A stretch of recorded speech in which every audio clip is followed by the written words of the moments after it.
네, 이어서 북한 문제와 한반도 외교 안보 뉴스를 심층 분석하는 한반도 리뷰 시간입니다. 오늘은 김영석 전 통일부 차관 나오셨습니다. 어서 오세요. 안녕하십니까. 네, 어제가 북한의 조선인민혁명군 창건 93주년이었다고 합니다. 과거에는 열병식도 하고 또 대대적으로 기념도 했는데 올해는 좀 조용히 넘어간 것 같습니다. 북한에 어떤 의미가 있는 날입니까? 우리로 하면 이제 국군의 날과 같은 거죠. 그러니까 이제 북한의 정권의 그 정당성 자체가 일제 식민지로부터 해방을 시켰다라는 거거든요. 그래서 이제 김일성이 32년에 항일 그 빨치산 부대를 이제 만든 그 날을 이제 기념을 해서 이제 창건일로 삼는 거죠. 그래서 이제 소위 그 김일성과 김정일 이제 그리고 이제 김정은의 그런 그 어떤 보면 좀 그 명분 그다음에 이제 신격화 이제 하고자 하는 의미인데 기본적으로 이제 아는 것처럼 이제 소위 그 군사력을 강화하고 거기에 대해서 이제 대내적으로 알리는 날입니다. 그래서 과거에 보면 그 정주년이라고 해서 이제 올해는 이제 93년인데 뭐 10년이나 5년 단위로 이제 꺾여지는 그 해 때 이제 대규모 군사 퍼레이드를 이제 하고 그렇습니다. 그래서 올해는 조용한 것 같지만 이제 일부 보도에 나왔습니다만은 이제 남포에서 이제 소위 그 구축함 최현호라고 하는 구축함을 김정은이 이제 그 참석하여서 진수식을 했습니다. 그 구축함 자체가 어떻게 보면 이제 최근 빈번하게 등장하는 미국의 뭐 칼빈슨 항공모함이라든지 핵 추진 뭐 잠수함 그리고 또 미국의 여러 가지 이제 뭐 이제 전략적인 무기 전개가 있지 않습니까? 거기에 대해서 자기들도 이제 대응할 수 있다 그런 이제 군사력을 이제 강화한 이제 그런 차원에서 좀 이번엔 좀 과시를 했다라고 볼 수 있는 거죠. 네, 말씀 주신 그런 이제 새 세대 다목적 공격력 구축함 1호라고도 표현했는데 이 자리에서 원양 작전 함대를 건설하자 이렇게 김정은 위원장이 얘기를 했어요. 이 표현 어떤 의미를 담고 있는 그러니까 건가요? 원양이라는 것은 이제 근해에서 하기가 어렵지 않습니까? 네. 그리고 또 이제 말 그대로 이제 그 미국이 가지고 있는 핵 전력 자산을 이제 파괴를 하려고 할 때는 근해에서 할 수 없습니다. 그러니까 이제 원양에서부터 이제 공격을 해야 되고 그러니까 그런 의미에서 이제 원양 작전 능력을 강화해야 되고 원양 작전 함대를 만들겠다라고 이야기를 하는 거죠. 그러니까 어떻게 보면 전형적으로 미국의 한반도에 대한 전략 자산 전개에 대한 그 맞대응이다라고 해석할 수 있겠습니다. 네, 알겠습니다. 그리고 아까 저희 단신으로도 전해드렸는데 김정은 위원장의 최측근이라던 또 조영원 당 조직비서가 2달 가까이 지금 자취를 감추고 있지 않습니까?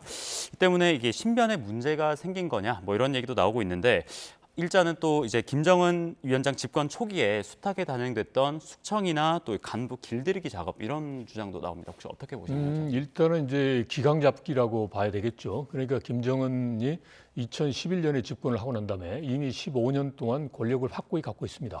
그 기본적인 하나의 그 방법은 뭐 장성택 처형을 포함해서 여러 가지 이제 군부 장성들을 이제 처형하거나 혁명화시켰단 말이죠. 그러니까 확실하게 그립을 잡고 있는 거예요. 그러니까 조영원 같은 경우는 이제 김정은 입장에서 보면 이제 집권한 초기부터 본인을 확실하게 이제 그 후원했던 그리고 또 이제 밑에서 충실하게 집행했던 인물인데 이제 뭔가 문제가 생긴 거죠. 아마도 최근에 보면 남포에서 이제 음주 이제 접대와 관련된 문제가 있었다. 그래서 뭐 기관을 완전히 폐지시키고 관련자들을 엄벌에 처한 게 있어요. 근데 그게 어떻게 보면 지방 발전이고 그리고 또 이제 전체적으로 간부의 조직 기강을 담당하는 부서가 문제인데 그 조직 기강을 담당하는 부서가 이제 조직 지도부인데 그 조직 지도부의 최고 책임자가 조영원이에요. 그래서 아마도 이제 그것과 연관돼서 제대로 일을 하지 못했다 또는 연루가 됐다 이런 해석이 가능한데요. 일단은 뭐 봐야 되는 거죠. 뭐 단지 근신을 하고 있는지 아니면 어디 가서 소위 북한식 표현으로 뭐 협동농장 같은 데서 혁명화 교육을 받고 있는 건지 아니면 뭐 이제 정말 극단적인 경우에 이제 완전히 뭐 정치범 수용자라든지 이런 쪽 갔는지는 모르는 거고요. 일단 한번 지켜봐야 되는 거죠. 네, 알겠습니다. 또 이 소식도 어제 되게 주목받았습니다. 어제 자유아시아 방송이 평양 미래과학자 거리에 53층 아파트가 붕괴 우려 위기에 있다고 전했습니다. 이 은하라고 불리는 초고층 주상 복합 아파트라고 하는데 김정은 위원장 지시로 지난 2015년에 지어졌다고 합니다. 이 소식 어떻게 보셨습니까? 일단은 이제 평양이 보면 이제 평해튼 이런 식으로 하면 그 스카이라인을 강조하잖아요. 네. 그 중에 핵심적인 건물이 53층의 이제 은하 건물이고 이제 소위 그 과학자, 군수과학자 이 사람들한테 이제 거주하게끔 하는 이제 상징적인 건물인데 네. 이거 자체가 이제 부실이다라는 건데 아마도 충분히 가능합니다. 왜냐하면 북한에서는 속도전이라고 그래서 많은 이제 건물을 신속하게 지으는데 아시는 것처럼 이제 건물을 안전하게 지으려면 기본적으로 뭐 양생 기간을 포함해서 필요하잖아요. 근데 그거 없이 그냥 성과로 하다 보니까 분명히 이런 그 부실 공사 그리고 위험성이 있는 거죠. 그리고 과거에도 보면 북한에서 2014년에 23층짜리 아파트가 한번 이제 무너져 버린 적이 있어요. 그래가지고 수백 명이 죽은 적도 있는데, 그래서 이런 경우 이번에 보도를 보면 이제 벽면에 균열이 있고 그다음에 타일이 떨어진다. 그러면 이거는 뭐 이제 그런 그 너무 빨리 하다 보니까 이제 안전의 문제가 발생된 것은 어떻게 보면 이제 필연적이다라고 볼 수 있겠습니다. 알겠습니다. 저희가 시간이 없어서 이제 이 질문으로 또 바로 여쭤보겠습니다. 중국이 서해에 또 구조물 설치한 게 또 논란이 되고 있습니다. 정부가 이 구조물을 잠정 조치 수역 밖으로 이동하라 이렇게 공식 요구를 했지만 중국은 또 민간이 만든 어업 시설이다 이렇게 주장하고 있는데 이 문제 어떻게 보십니까? 이거는 좀 단호하게 대응해야 되는데요.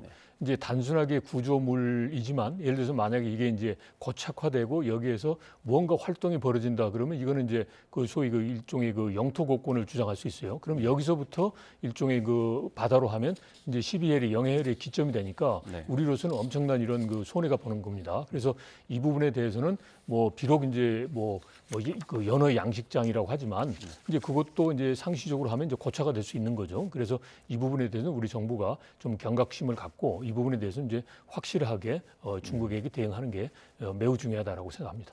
네, 알겠습니다. 그리고 또 마지막 질문 드리겠습니다. 한미 2+2 통상 협의가 끝난 뒤에 트럼프 대통령이 관세 협상에서 군대 문제를 다루지 않을 거다 이런 취지로 밝혔습니다. 그동안 한데 묶어서 원스톱 쇼핑 또 패키지로 다루겠다고 밝힌 것과 차이가 있는데 방위비가 일단 관세 협상 카드로 이용되지 않을 수 있다. 뭐 이런 생각을 해도 될까요? 근데 이제 큰 틀에서 보면 그럴 수가 있는데 기본적으로 이제 전술적인 판단인 것 같아요. 그러니까 일단 방위비 문제 같은 경우는 이제 미국의 입장에서는 계속 푸시를 할 수 있어요. 왜냐하면 이제 한국을 포함해서 수혜국들이 덜 부담하고 있는 거 아니에요. 근데 이제 관세라고 하는 이 틀 속에 넣어버리면 관세 이런 부분에서 양보를 하면서 방위비 부분에 미국이 양보를 할 수밖에 없는 상황이 될 거란 말이죠. 그래서 전술적으로 이건 띄어내서 관세 부분에서 충분하게 미국의 이익을 확보하고 그리고 방위 부분만 가지고는 이제 계속적으로 유럽이나 한국에 대해서는 이제 미국이 계속 압박을 할 수 있거든요. 그래서 압박을 해서 이 방위 부분에서도 이제 긍정적인 결과를 얻겠다라는 거니까 이걸 뭐 분리했다고 해서 우리한테 유리한 건 아닌 것 같고요. 일단은 이제 관세에서 우리 생각은 관세에서 적절하게 비관세 장벽이라는 이런 부분에서 양보를 해주고 이제 그리고 또 이제 그 방위 부분에서 양보도 하면서 이제 적절하게 타협을 하려고 했는데 구분이 된 거죠. 그러니까 방위비 부담에서 미국의 그런 요구가 보다 더 이제 뚜렷하고 강화될 그런 가능성이 매우 높다라고 볼 수 있는 거죠. 네, 알겠습니다. 저희가 북한 소식부터 또 2+2 통상 협의 소식까지 알아봤습니다. 오늘은 김영석 전 통일부 차관님과 알아봤습니다. 감사합니다. 네, 고맙습니다.